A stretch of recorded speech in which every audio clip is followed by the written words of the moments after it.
O tempo é uma ilusão. O tempo é uma ilusão.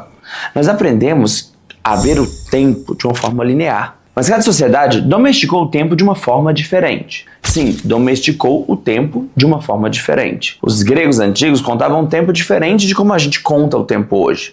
Portanto, o que a gente sabe sobre o tempo é uma crença.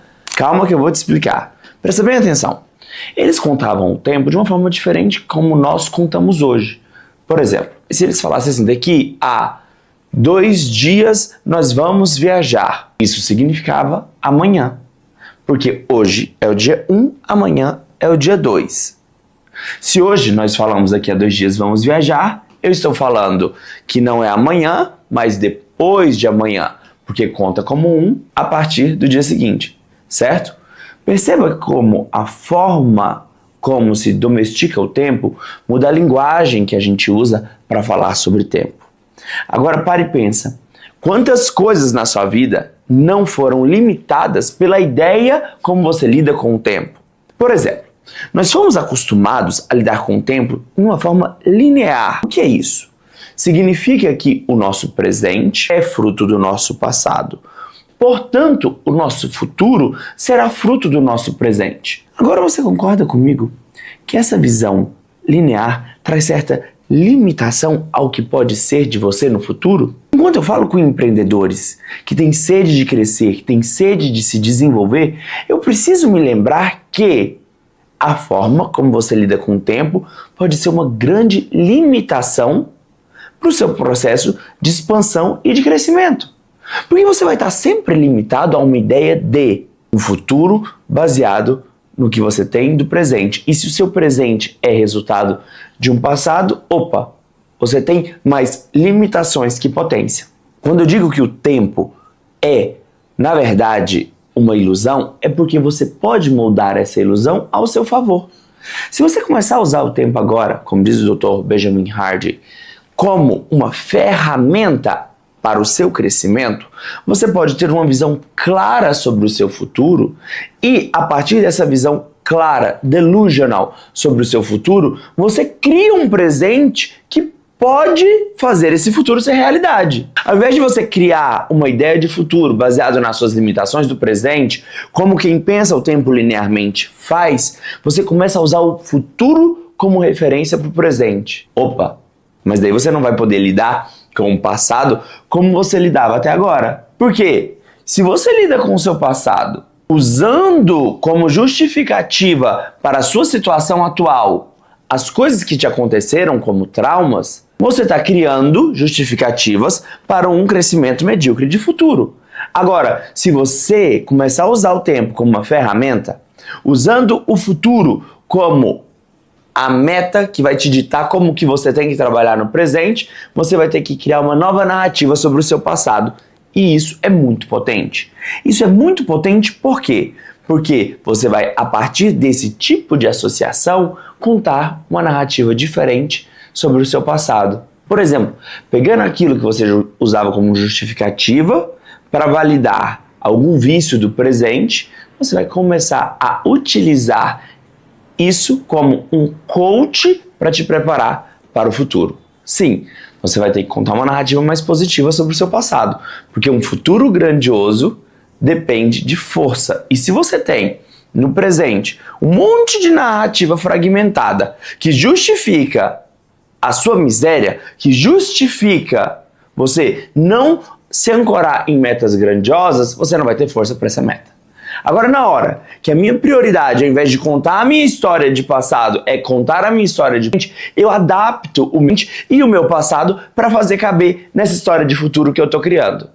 E aqui entra um dos principais pontos do que eu quero trazer aqui e que mudou minha vida completamente do ano passado para cá. A velocidade de crescimento que eu e todas as minhas empresas tivemos do ano passado para cá é surpreendentemente maior do que a que eu tive de 23 para 24, de 22 para 23, de 21 para 22. Porque agora a clareza de futuro e uma esperança de futuro muito maior toma muito mais meu tempo do que as ideias de um passado que justificavam o meu presente. E isso é muito precioso.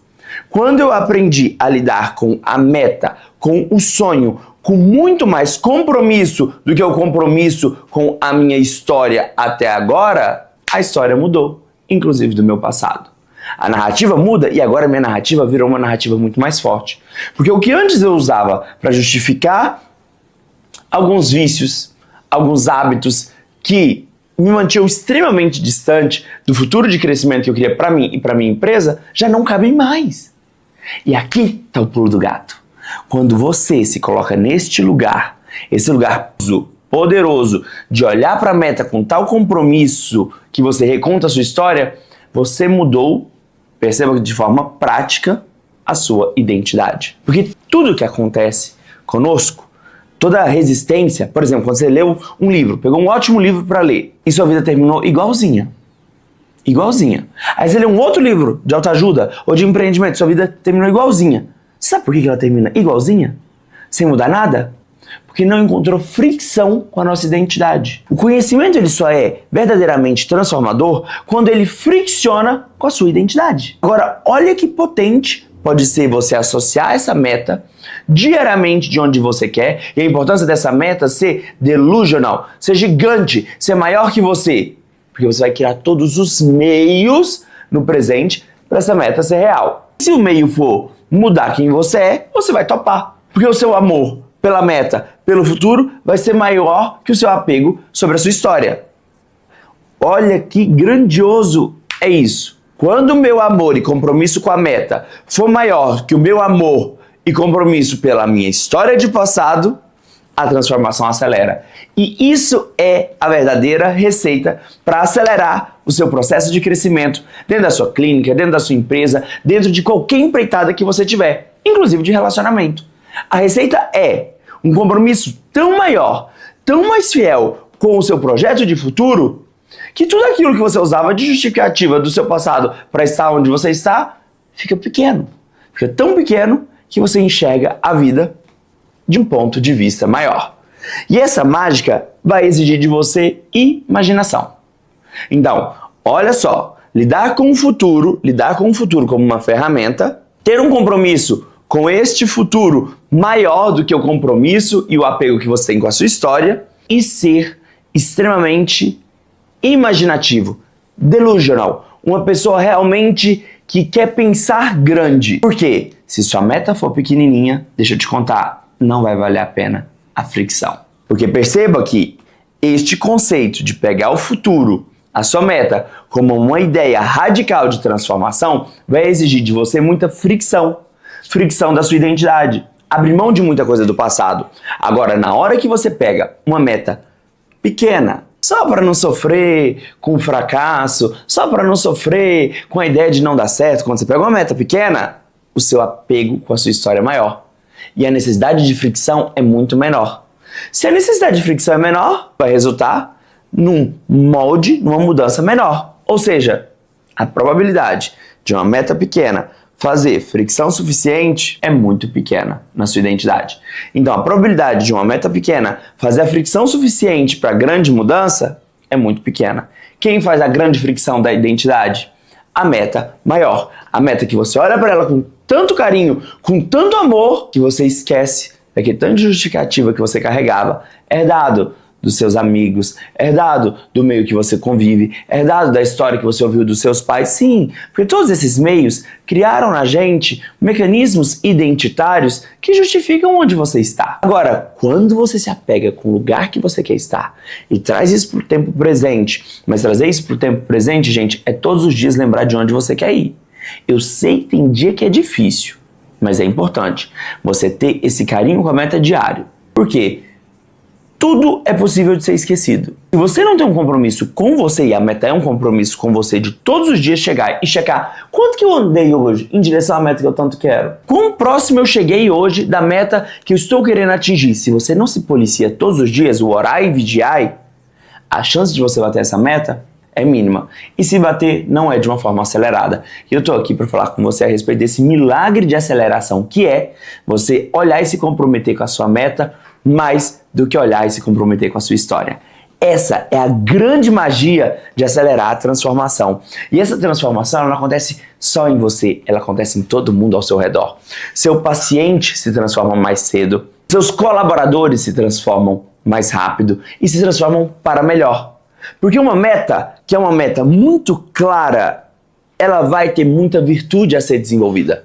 Uma meta clara e positiva, ela vai ser virtuosa. Se ela não for virtuosa, em algum momento você adoece na busca disso. Agora, uma meta que tem comprometimento de transformação em virtude, fica tranquilo, vai gerar mais saúde, vai gerar mais ânimo em você e todo o seu time. Claro que a fricção vai acontecer. Meta grande, grande fricção. Mas meta grande, grande fricção e grande crescimento. O preço vale a pena. Agora, se você gostou desse conteúdo e esse conteúdo ressoa com você, me segue para ter acesso a mais conteúdo, dá like nesse vídeo e compartilha com seu amigo que também precisa se transformar mais rápido e com mais vida.